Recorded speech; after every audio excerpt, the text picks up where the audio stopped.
That's easy. Hey, I love it. there it is.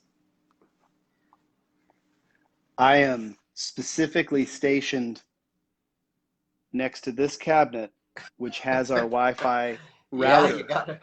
I'm in the office too, where the lines come in. Can you hear me okay? Yeah. Yeah. I can hear you, and you even appear clear. Good, man. How about me? Good. I was wondering. I was kind of playing with the positioning of the screen thing before we connected, and I'm like, maybe I want to be closer, so I move closer. Now we go to the split screen, and it's like it's my head in here, so I could actually afford to back up a little bit, but that's all right. Yeah. So all good. This is our first time back to Facebook. I think I told you we were doing the Instagram live, which you mentioned you had done a few of those, and now we're going to switch back and test out the Facebook. Yeah. With Instagram, well, so far Instagram so good. Would have to save it and then download it, and then Kayla would upload it to Facebook, and you just kind of lose the liveness of the whole thing. So. Yeah. Well, and it's like, it seems that you're better, at least it used to be, like, alerted if you go, when you do Facebook Live, like it has better, like, people. I mean, we got 2 viewers so far, but what you're saying is it getting people to check in, where Instagram is just, if you're in the neighborhood or something, you might be able to pop in. Cool. Yeah, totally. Yeah, it's funny. I saw, I don't know who, it was your wife that posted it or you or whatever, but this picture, I was scrolling through one of these time-sucking social media platforms, and then saw this picture, and I recognized your wife right away. And then I was like, that's you sitting next to her. It was like an old picture. And I know you looking like this. And you, I don't know, black, dark haired. Yeah, well, I could do something with that. I could throw a little Just for Men in here. We've been talking about my hair a lot. Yeah. But well, good. I think we can get going here. Looks like people are joining us. Means I believe we're on the right Ottobock page, which is always a challenge for me. But so this is good. But my name is Aaron Holm. I am the manager of consumer engagement for Ottobock North America, and I am joined today by Billy Brimblecom, who is the executive director of Steps for Faith out of Kansas City. He's got a great story to share with us. So, Billy, thank you very much for joining me today and sharing your story with the Ottobock audience. Appreciate it. Hey man, thank you. I'm posting about this at this moment. Way to be proactive on social media. Get that audience count up. Yeah, let's see. So this might at least get us, my mom and aunt. I would love for them to join. We can give them a count too. My mom might join today, so hi, Mom, and Billy, you can certainly greet your mom and aunt if they join. Can you see the scrolls coming from the screen? Yeah, yeah. I saw. There's a couple people that have said, greetings from the hugging heart emoji. See that? All right. Well, if we have any questions that pop up, people can certainly ask questions, and we'll do our best to keep tabs on those and address those. But we'll circle back and address those after the fact if we miss them on live. But how's planning going, Billy? I know you family vacation this starting this weekend. Yeah, we're leaving tomorrow. So today I am working from home since I'm attempting to work from home. I just kicked my family out of the house. I was like, you guys surely have errands to run today, right? So go do them right now. So I can talk to you in peace. Yeah, it's chaos. But yeah, it's good. It's good. We're leaving town tomorrow, and then hopefully there won't be, it's a fairly early flight, so it's going to be uh, it's a hectic day, and it'll be a crazy long day tomorrow. But we're where excited. are you We're very ready for a vacation. That's for sure.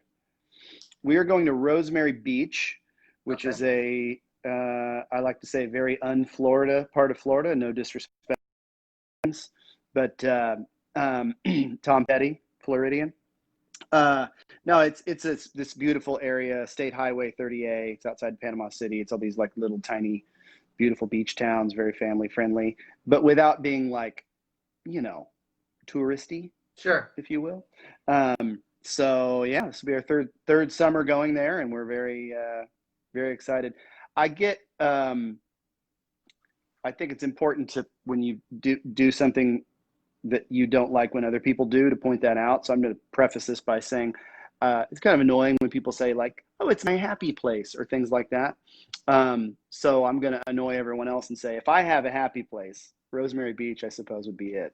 That's it. So, That's it. yeah. Huh? Okay. What kind of Yeah. I mean, what do you Yeah. have an Yeah. agenda when you travel with the family? Do you load up on an agenda on what to do and where to go, or do you just wing it and pretty laid back and take?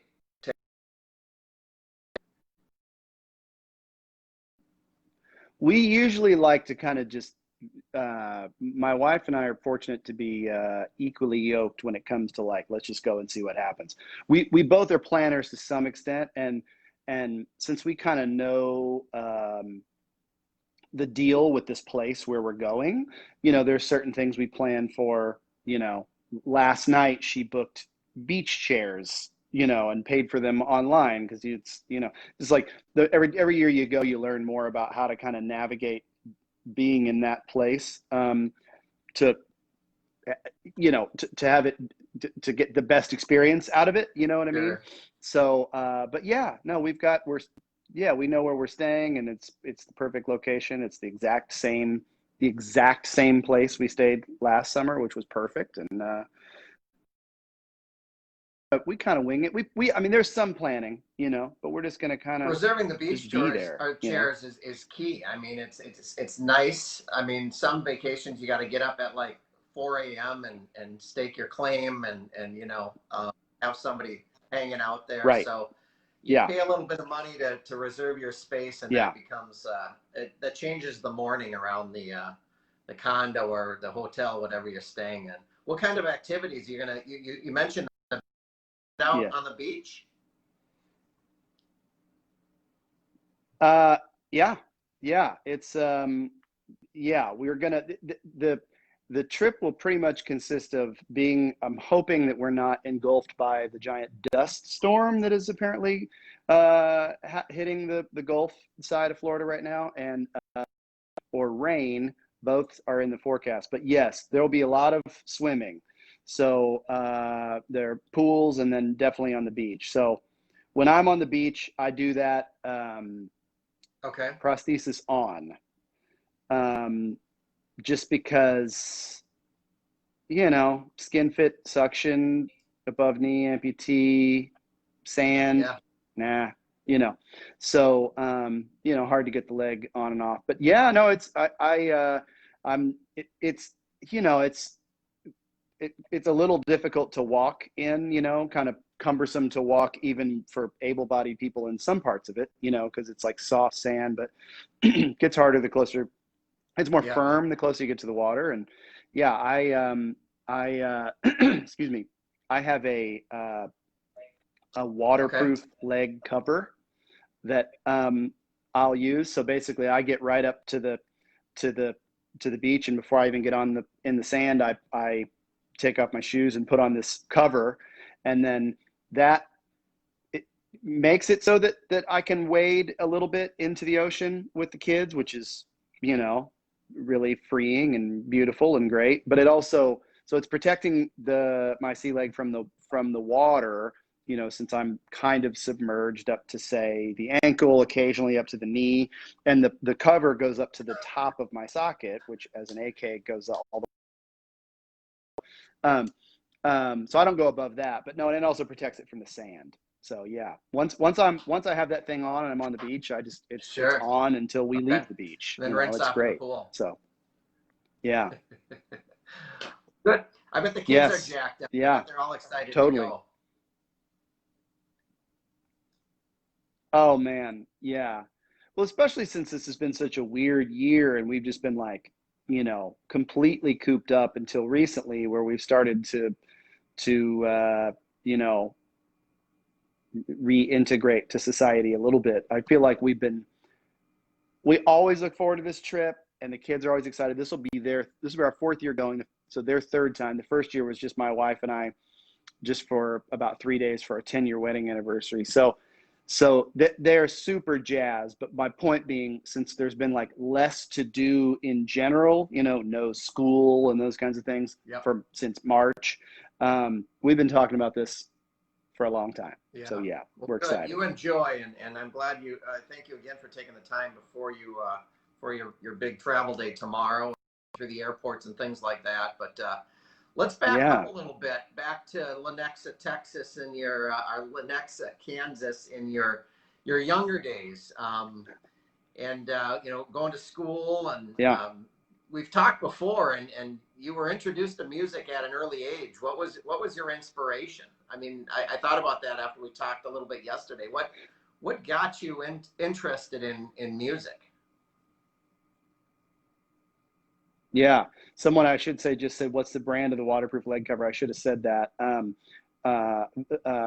It is a Fabtech, and I think they may have stopped making them, and they may be in this pause before they do a phase 2 of them.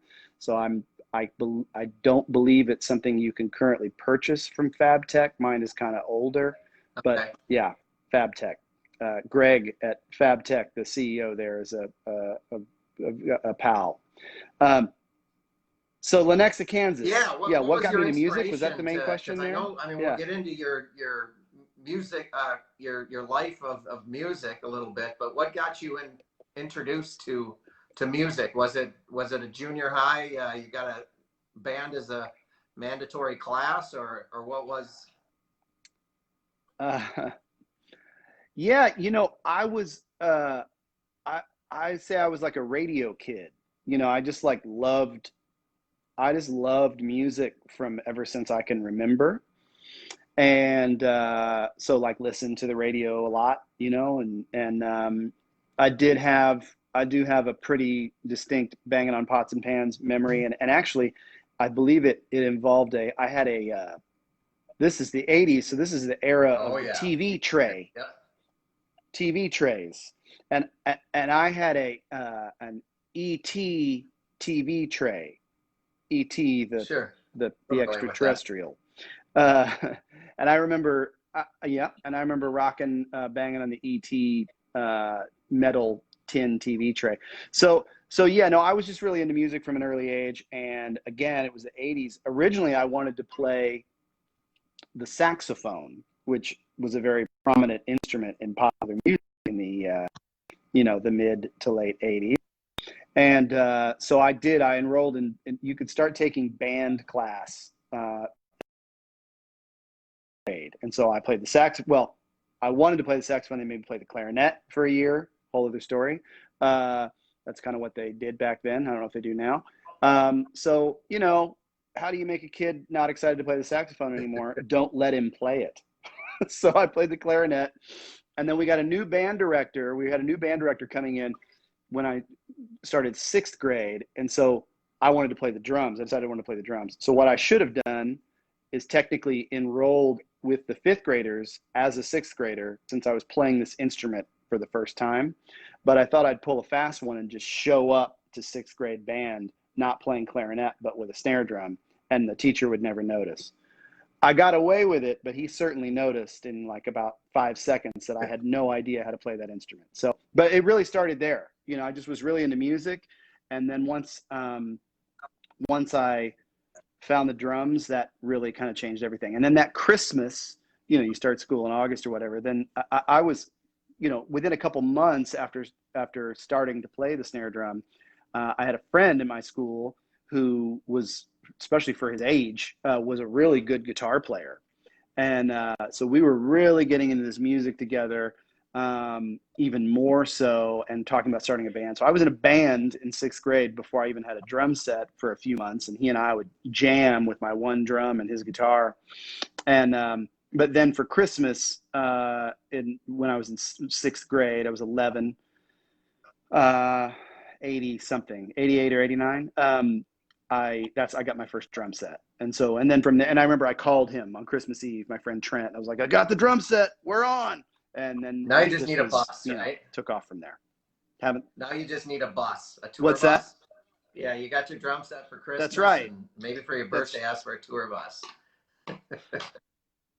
Yeah, okay, we're 11, got the drum set, now it's the tour bus. Exactly. The cool kids were the drummers in band. I remember I was assigned, I didn't even make band, I was assigned a cello in orchestra.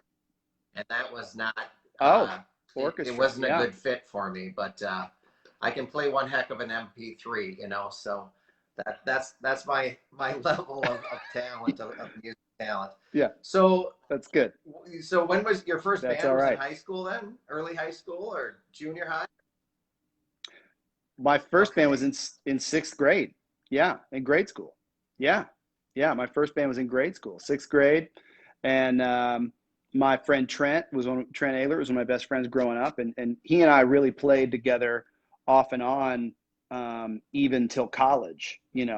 So all through high school and everything, and in bands outside of school, but also in jazz band in school. And I only went to college for 1 year, but we were roommates that year and played together at the University of Kansas in the jazz program. And yeah, so no, I was playing in a band, performing in front of people at least every now and then, starting at, that was when I was 12. Yeah, I started playing drums when I was 11, but then the first performance was, for our first performance was probably a few months after that. It was probably like winter, spring. So I couldn't even really play the drum set, but I had one and I tried.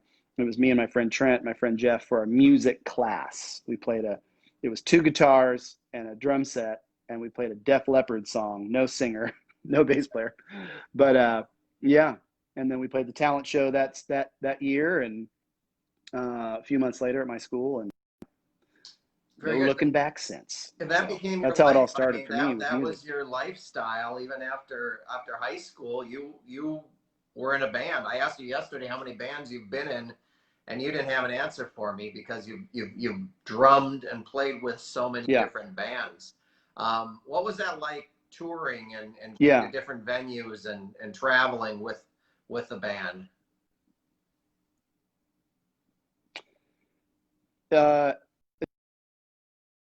Especially early on, I remember, so it wasn't until I'd played some shows, I played plenty of concerts, and I'd played some shows out of town, like, St. Louis and Columbia and Wichita, places that are a few hours. I mean, that's how it works. You start to play in your own hometown, and then you start to kind of branch out a little bit. Places that were short drives. And so, but I didn't do like a full, several week tour until I'd been playing quite a while, but I was still a really young man. I was 22. And so I remember that in particular. I have this memory of, I was on tour. It was like August, just mega hot. We're traveling around in this van, just the 4 of us. And I remember we played the show in Philadelphia, and I had never been to Philadelphia. That was the great thing. The first time I went to that part of the country, New York City, Philadelphia, Boston, the first time I went most places, the first time I swam in the ocean, all of those things happened in the summer of 1999 on my first tour. I mean, it was just incredible. So originally it was incredible. I remember playing this show in Philadelphia. We'd played really well, and it was really fun, even though we played to like nobody. It was like weeknight, you know, and we played to maybe 10 people or something. I don't even know. But I remember then we finished the show and we packed up our stuff, and I went across the street, and it was on what is that main South Street? Yeah, right? South Street in Philadelphia. Yeah.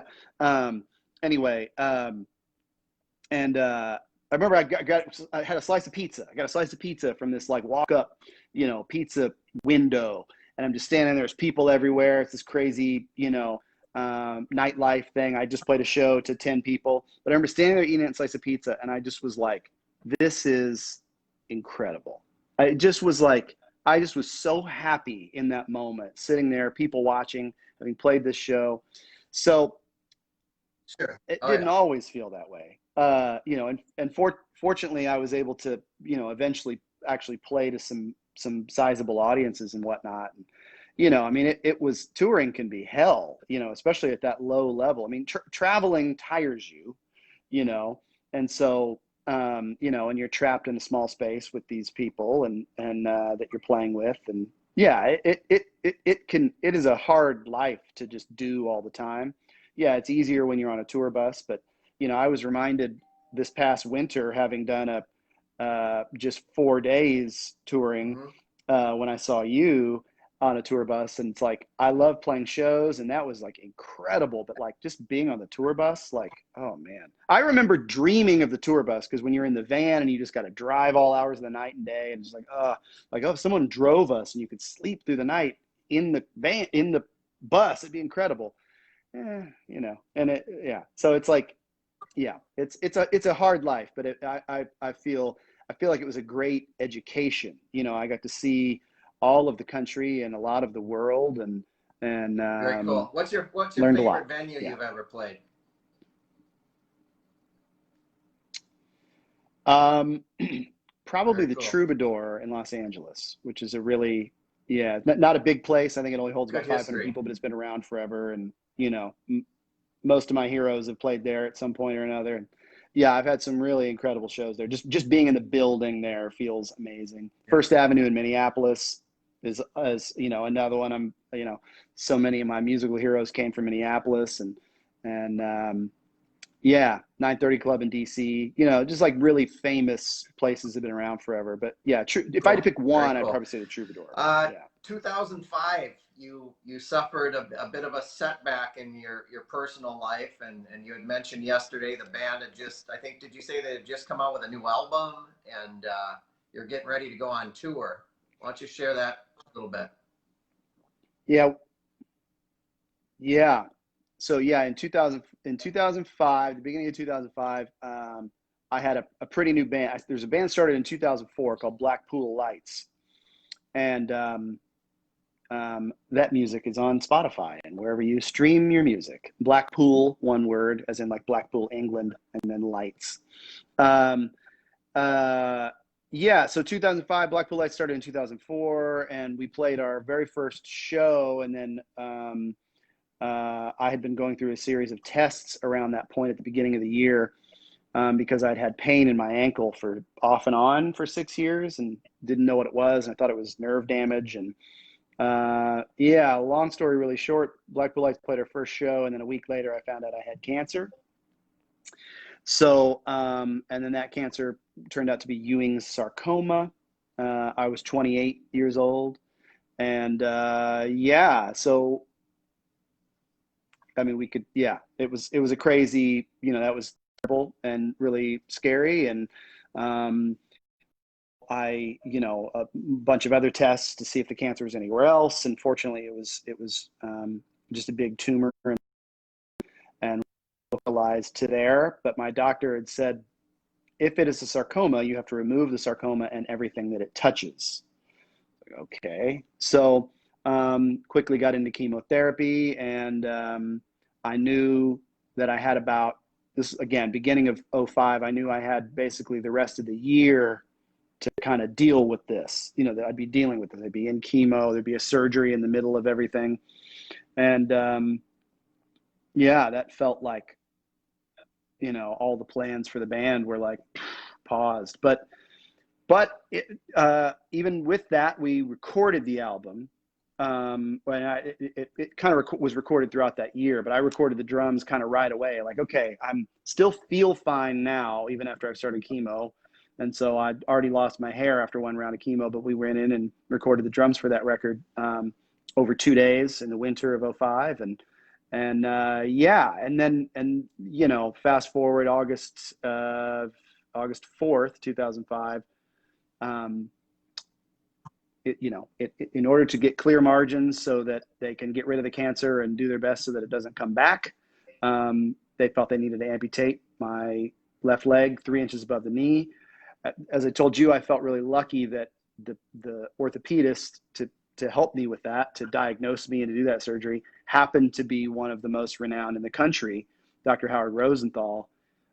People traveled from all over the country to have appointments with him, and he was, down the street from me. So I just feel so lucky that I didn't ever feel like I needed a second opinion, because he was, I felt like the buck stopped with him. So yeah, amputation was August 5th, 2005. The next day, that band, Blackpool Lights, went on a tour to kind of set up promoting the record with a substitute drummer that I was a part of helping find. And then I will say, before we knew there would be some sort of surgery on my leg in the summer, but we didn't know what it would be. All of them would be pretty extensive and crazy. But the plan was, we'll get through this year with the chemo and whatever surgery is going to happen. And then I should be, by winter of 2006, winter of the next year, specifically March, around the time South by Southwest happens, we'll be back on the road. And I remember the day I got the news that I had to have the surgery, I was on the phone with one of my best pals, Brian, who's the bass player in the band. And he was like, "So how'd the tests go? What'd the doctor say?" And I told him what was going on, and we both started crying. And I said, "But mark my words, the timeline will remain the same." And I'm happy to report it did. The surgery happened, and then I got back into chemo, and then the leg got healed up. And then in October of that year, I started trying to work with a prosthesis. And fortunately, again, primary care doctor introduces me to the guy he would refer me to, who happened to be the local guy, which was Howard Rosenthal, who happened to be the best in the country. Howard Rosenthal introduces me to the prosthetist that he used all the time, who happened to be, I think a lot of people would agree, a very respected man in the O&P world, and Doyle Collier, who, is I credit him, along with my oncologist and the nurses that saved my life, as one of the guys that saved my life, because he kind of put me back together, as I tell him, and he's my prosthetist to this day. So I just really lucked out, had the right team, and that's so important. Absolutely. To have a great. And it sounds like you're pretty proactive and connecting the dots as well. Yeah. Anyway, but yeah, it all worked out. I was walking and learning to walk, and was still learning to do that, very much so, in a very basic hydraulic knee. Still had the belt that went around my waist, and my weight was fluctuating so much when I was going through chemo, and it was a skin fit suction socket, but I wore socks. I didn't have a liner, but I wore socks. But I learned to walk that way, and was traveling in a new city every day, walking on stages, which are just like trip hazards for any able-bodied person. But I say this all the time, fortunately you sit down to play the drums, so I didn't have to stand on my feet for an hour to play, and my bandmates helped me a lot. And yeah, we were on the road in March of 2006. And wow. So yeah, it's crazy. With the story you just told, you had no doubt that you were going to get back into it.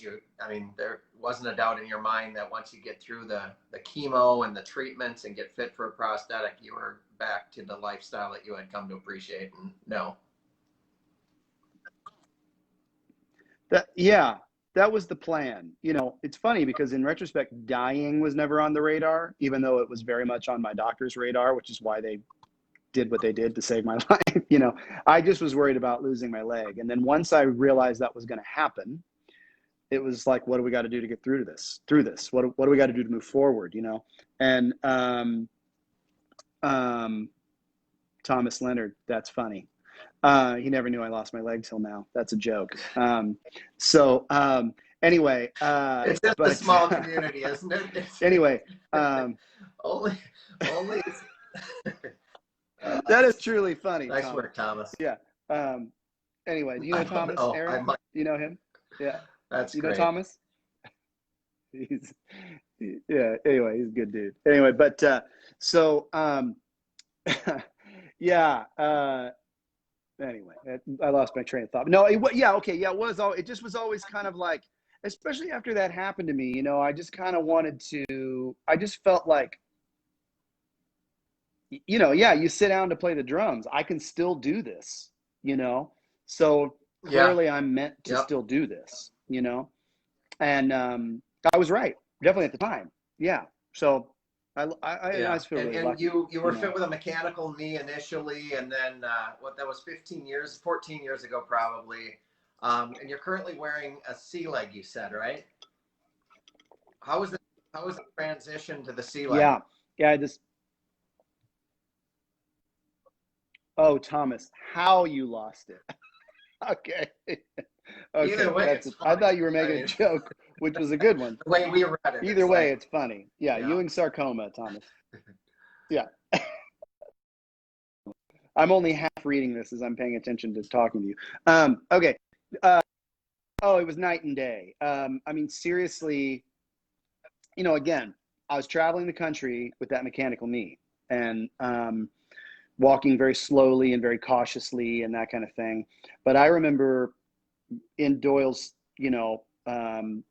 office, my prosthetist, with the test socket, the first 4 steps on a sea leg, it was just like,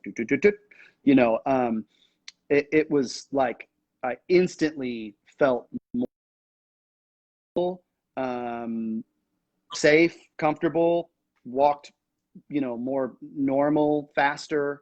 I mean, that's the kind of scary catch-22, with like using a prosthesis. It's like if you walk really slow, it's like you're more likely to trip and fall. If you're walking like really, really slow, and so, but it's like it's counterintuitive because you're walking slow because you're scared of falling, So yeah, it was night and day. Once I got that sea leg, it was just like, oh, I mean, at that point, I'd been on the mechanical knee for months. I just felt like I could do anything. Well, cool. Yeah, I got to see you. You mentioned earlier, I got to see you drum last winter. You were traveling with Winona Judd and Cactus Mosier and dual drummers. And Cactus is an above knee amputee as well. Yeah. Wearing a microprocessor knee. I think he wears an X3. Yeah. You're wearing a sea leg, 2 drummers on stage, yes. both above knee amputees. That was pretty cool. I've got some video. We'll try to share that as well here in the near future. But that was impressive as heck. Cool. 2 drummers, both wearing a prosthetic microprocessor knee, and Winona belting out some classics. Quite the entertainer. Yeah. Yeah, man. Yeah, it's really it. Yeah. I met Cactus pre Steps of Faith. I was living in Nashville, Tennessee. My wife and I moved there in 2009 and lived there for 7 years, and Steps of Faith started there. And I was working as a musician, and I knew who Cactus. I mean, of course, I knew who Winona was, but I knew who Cactus was because he was just a really well-known and well-respected drummer in town, to a friend who was in their band. And then, when Cactus lost his leg, a lot of mutual friends were talking about this on social media, and it was also on the news. I mean, when things happen when there's news about country stars in Nashville, that's local news. Yeah. And so I heard he was in this accident, and then a few days later, I heard he had lost his leg, and then I reached out to Peter, our mutual friend, who was their keyboard player at the time, and I said, man, you got it, because he lost his left leg above the knee, and he was a drummer. I'd never met Cactus, but I said, you got to introduce me to this guy. I said, this is not me. Please know this is not me trying to like talk to Winona or some gross thing like that. Like, this guy is dealing with something very specific as a drummer, and I have dealt with the exact same circumstance, even though we lost our legs under different circumstances for different reasons. And so he was like, man, I thought of you right away. Totally. And he connected me with Cactus, and we were like immediate, like, made each other laugh in the first 2 sentences of our phone call, and we're really fast friends. And then when Steps of Faith started the next year, we asked him to join the board of directors. And so they're great friends. And that was a very unexpected, really incredible turn of events. I don't get to play music as much as I would like these days. And so to be asked to go out on the road with them and play a couple shows, double drums, which one of you were at in Minneapolis. And then the next 2 shows was me. The double drum shows were my rehearsals, which happened to be in front of, 1,000 people a night. Because then the next 2 shows, it was 4 shows total. Cactus had to take the weekend off because he had to go be with his son. His son was graduating from college. And so I was subbing in. Yeah, I was subbing in playing those 2 shows. And one of them was, and it ended in Kansas City. Well, it was a treat. So that was very fun to watch. You're very talented drummer. So that was a fun night. My wife has always been a huge fan of Winona, and I wanted to see you in action. So that was cool. You mentioned Steps of Faith. Let's talk about Steps of Faith a little bit, your nonprofit organization. When did you start it? Yeah. Steps of Faith started in 2013, Steps of Faith as we know it now. So I guess I should clarify a little bit is that, so at the beginning of 2013, I met the man who was my prosthetist boss at the time, how I knew him, the man who owned the company where I was a patient, which at the time was Superior Orthotics and Prosthetics in Nashville, Tennessee. And Superior is now part of Hanger. Superior is now a Hanger. And my prosthetist, Eric, after asking me I had an appointment with him. I don't remember what it was for, something about tweaking a socket or something. Maybe we were working on a new socket. On my way out of my appointment, he said, "Hey, will you talk to this new patient of mine that I'm about to see right after you on your way out? He lost his leg to cancer. He's an above knee amputee. I think that could be helpful to him." And I was like, "Man, I would love that. I feel like that's part of why this happened to me, so that I can talk to people in this situation. And I'd never get to have these kind of conversations. I would love that." He was like, "All right, great. Get in there. Do it." And I talked to this guy. I should also say I talked to him for maybe 5 minutes. I should also say we had a brand new baby at the time, my wife and I. And the last thing I wanted to do was leave the house, let alone leave the city or the state to go to work on the road. And I remember I talked to this guy and I saw the hope in his eyes. And I went home to my wife and new baby, and I told her about that conversation, and I was thanking God that I was able to speak that language to him. Like, I know what you're going through, which, we always want, when we're going through hard times, we always want to talk to somebody that knows what we're going through, but it's harder to find when it's something so specific, like what we've dealt with with limb loss, And so I told her, I said, I wish that could be my job. The next day, I had another appointment with Eric Kimsey, my prosthetist, who's there at Hanger in Nashville. I told him the same thing. So maybe that could be your job. I was like, "Oh, okay." And, kind of laughed it off. And anyway, long story short, he introduced me to again, the guy who was his boss, who had started the company, Superior Orthotics and Prosthetics, who was Rob Pittman, and Rob had told me that 4 years previous, he had established a 501c3, but it had never really been able to get off the ground. As it turns out, a nonprofit is very much a business, just like a for-profit business, and it takes all of your time and attention. And Rob's was, running a successful Nashville-based O&P business with multiple clinics. And so anyway, long story short, he was kind of just getting ready to he had just changed the name to Steps of Faith. It had pretty much been dormant for 4 years.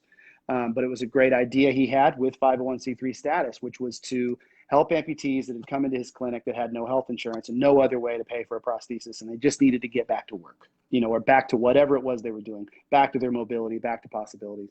So that day, he and I had this conversation, and he asked if I would want to come on as executive director and we would build this thing together. And 7+ years later, and a move with his blessing and all of the rest of our board, and he's not even on our board anymore, but we talked the other day. He's still involved in the periphery. And hundreds of amputees later, I'm happy to report, all over the country, we're Steps of Faith Foundation is a thing, and a very fully functioning nonprofit that is helping amputees that have no health insurance, or in states where Medicaid, for instance, doesn't cover prosthetic care and they have no other way to receive a prosthesis and again get back to whatever they were doing. We are an option for those folks. So yeah, Rob Pittman is pretty much one of my favorite people in my life, because he changed it forever and changed the course of my life. And I felt like I had a life of purpose as a musician, and I felt like I had a life of renewed purpose when I became a father and a husband. It was husband first, then father, just to clarify. But then, Steps of Faith was this amazing thing. So we got 14 people on our board at this point, and some in Nashville, some in Los Angeles, some in Kansas City, one in Boone, North Carolina. And last year Steps of Faith helped our goal was to help 100 amputees in America, and we helped 133. And anyway, and they find you at stepsoffaith.org, is that correct? And then on Facebook, obviously, and social media. Stepsoffaithfoundation.org. Stepsoffaithfoundation.org. We're here on the Facebook with Steps of Faith Foundation, and on all the social media. And cool. Yes. Well, yes, we're getting to the end here. You're doing awesome things with your family. I love that you're going on vacation, get to spend a couple of weeks with them, and the music that your passion, following your passion with music and Steps of Faith and helping other people out. You've turned a major setback in your life into something very positive for you, your family, and a lot of other people. So we applaud that and we appreciate that, and thank you for that. So, but thanks again for joining me today, Billy. We'll look back on some of these questions and get them addressed here in the next couple of minutes if we can. And but I'll let you get back to packing and getting ready for your vacation time. Yeah. Oh, hey, Aaron. Thanks, man. I always love talking to you. I always love talking to you personally. And I should say, fun fact about Aaron Holm. Okay. When I was in Minneapolis on that show with Winona, the good friend is the friend that'll just like pick you up and like drive you to Starbucks and then just drive you somewhere you got to go. That's what you did for me that day. You picked me up at Paisley Park, Prince's house, and drove me through the Starbucks drive-thru, and then drove me back to the Mystic Lake Casino to play the show. So no, I appreciate you and your friendship, and obviously anything under the Ottobock umbrella. I say it all the time. I don't feel like a handicapped person because I have the right tools. Thanks to Ottobock. So yeah, man, I'm appreciate you all thinking. Good to see your face, buddy. You take care. All right. You too, man. Talk to you soon. Thank you.